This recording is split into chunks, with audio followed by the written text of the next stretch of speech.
Welcome to November to Remember on Bloodbath & Beyond. Today we review the French film Frontiers. Written and directed by Xavier Gens and starring Karina Testa, Frontiers is about a group of renegade thieves. A new government is elected in France, which creates a lot of political riots. A group of friends decide that they're gonna get out. They arrive at an inn run by neo-Nazi cannibal kidnappers. So what did we like? I liked the family. They were very stereotypical, but they each had a specific role and they looked the part and they played the part. I like the flow of this movie.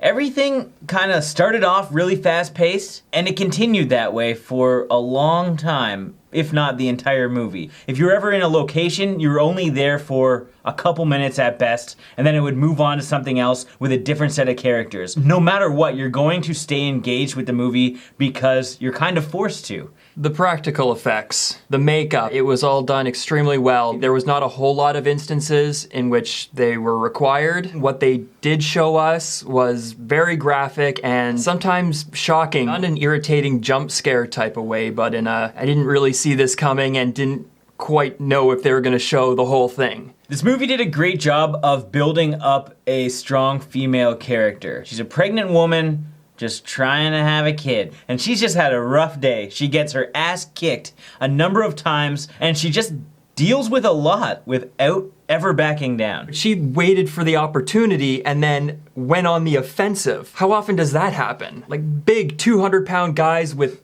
axes and guns, she waits for them to turn their back and she lunges at them. It was great. So what didn't we like? The cinematography was not good in this movie. The shaky cam, the darkness, just everything in this film wasn't visibly there, and when it's moving around so much, you lose the attention of the film because you don't care about the story when you can't even see or understand what's going on. The actual lens that they used was like a 45mm or something, like something that is not wide angle whatsoever. So everything is almost a close-up shot. There's no wide shots except for maybe 2 establishing shots in the entire movie. They basically just stick the camera into a character's face and expect you to understand what's happening, and it's really, really difficult. And considering that the lighting sucks in this movie, I mean, they do have some nice accent lights sometimes, but for the majority of the time, you can't see a goddamn thing. It made things very confusing at times. If you're only getting like the back of somebody's head or their shoulder,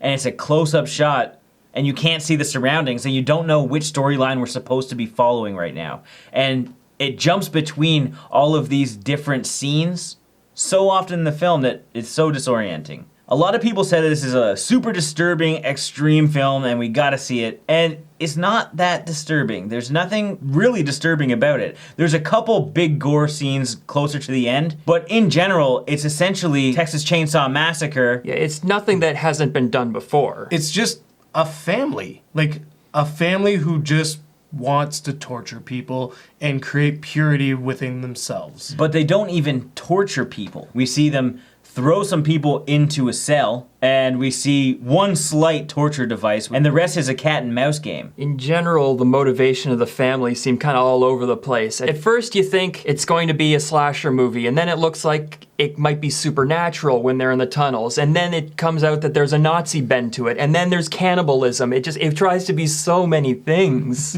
But I don't think it succeeded at any of them really, really well. Not really, no. Even our main characters, our renegade thieves, we really didn't understand exactly what was going on with them. Why did we see those first like 20 minutes of them running out of Paris? They could have just went on a trip with some money.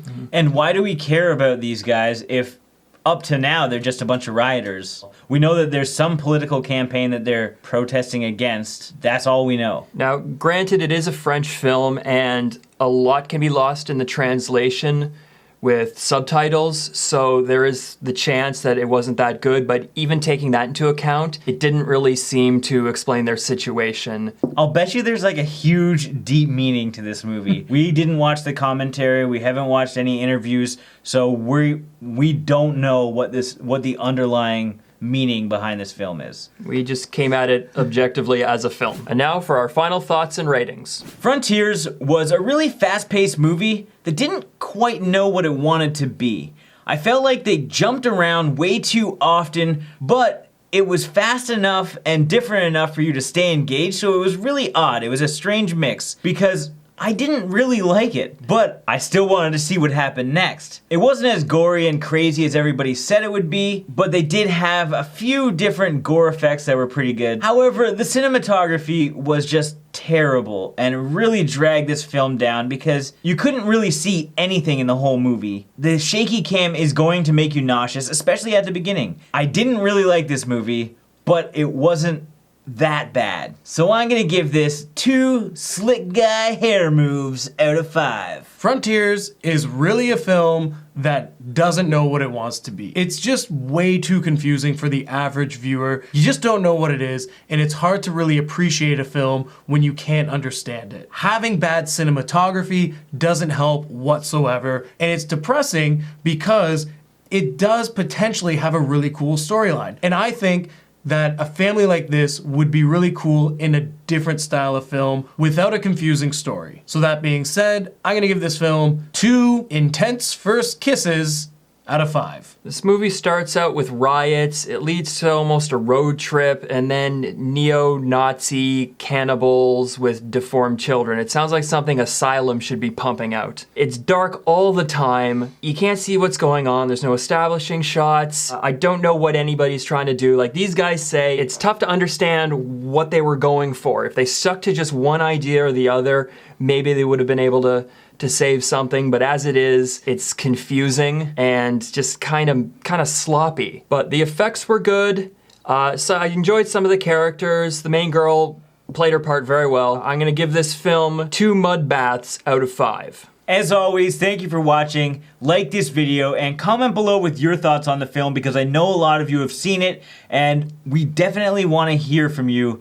What did you like about this film that made you want us to review it? We did a poll on Twitter, and surprisingly, like, a lot of people wanted us to do this over Willem Dafoe's Antichrist, which I've heard is a great film as well. So let us know your thoughts in the comments, and if you haven't already, please subscribe to the channel to stay updated with our reactions, reviews, and games of What Would You Do?